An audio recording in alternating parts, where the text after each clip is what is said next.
I'm not sure how to start this video in a way that wouldn't piss people off. I like Rent-A-Girlfriend. The manga, at least. The anime has plenty of flaws, pacing issues, and a tendency to make the characters way worse than they are than in the manga. And let's just forget for a second the copious amount of merch I have. But I do like this series. It's one of the reasons I got back into manga and anime at all. That being said, I'm sick of talking about it. On my channel, there are 5 videos where Rent-A-Girlfriend is either the main focal point or has a large section dedicated to talking about it. And until season 3 comes out, I don't really have much left to say. That is until I found out that there's a live-action J-drama adaptation of the series. Now, I was really surprised to find out about this. I shouldn't have been, because it seems nowadays every manga under the sun gets both an anime and a J-drama adaptation, but that's neither here nor there. I was intrigued, to say the least, so I checked it out. It's not the same thing as Rent-A-Girlfriend. I mean, the story beats are all there, but the characters sort of act differently. Kazuya is still a stalker, sure, but he's a lot more bold in this series, meaning that he actively gets himself into more wacky situations than in the anime.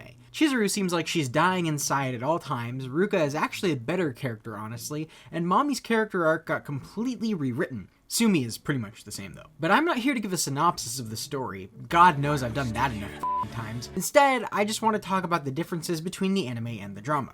Well, to start off, the drama does a great job recreating the scenes from the show, sometimes almost too well. You could probably put them side by side and a lot of the time they'd line up. I had a lot of deja vu episode to episode. So in season 1 of the Rent-A-Girlfriend anime there are 12 episodes, but in the drama there are 10, and they pretty much finish the anime's plotline in just 9. What about that last episode, you may be asking?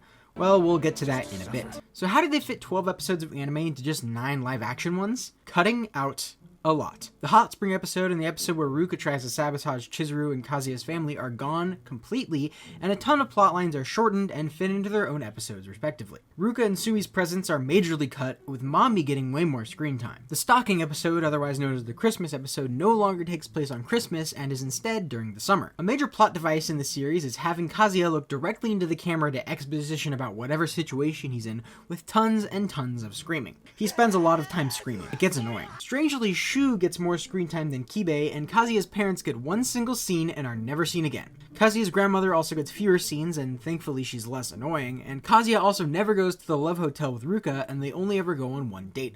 A lot of the dates between Kazuya and Chizuru happen off-screen too, so what's actually happening most of the time? Well, there's not much filler, so every single scene more or less progresses the plot further. Sometimes it feels like there's no chance to catch your breath. Luckily, this is the 3rd time I've experienced this story, so I knew what was coming, but if you're going into this without reading or watching the prior material, things move at breakneck speeds. It's sort of similar to the J-drama adaptation of Sweat and Soap in that way. So yeah, things go by the book up until about episode 9 in front of Kazuya and Chizuru's apartment. At the end of the anime, this is where we get Kazuya's fake-out confession and the season ends, but here he gets interrupted by a phone call from Mami. She's calling him asking him to be her boyfriend. From there, we move on to episode 10, and yeah, you can 100% tell this was written by someone else entirely. It really just turns into generic J-drama plot. So Mami invites Kazuya to meet her parents so they can stop nagging her about not having a boyfriend. He agrees, but the restaurant they meet at just happens to be where Chizuru is having a rental date. As it turns out, the customer she's with was banned from the app, and their date was booked accidentally. Are you guys ready for what happens next? This guy roofies Chizuru and takes her to a love hotel so he can molest her. But on top of all that, Kazuya steps out of the restaurant to figure out what's happening with Chizuru, and he sees Mami getting hit by her father. The previous episodes didn't have nearly as much weird drama as this episode, but things are just getting started. So Kazuya excuses himself from Mami's parents and runs to the love hotel to stop the man from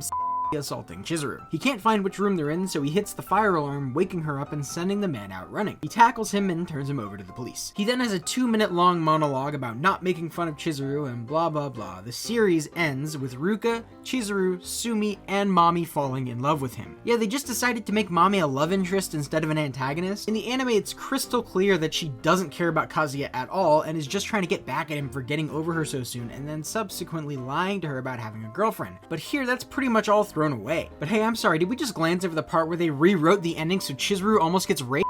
Huh?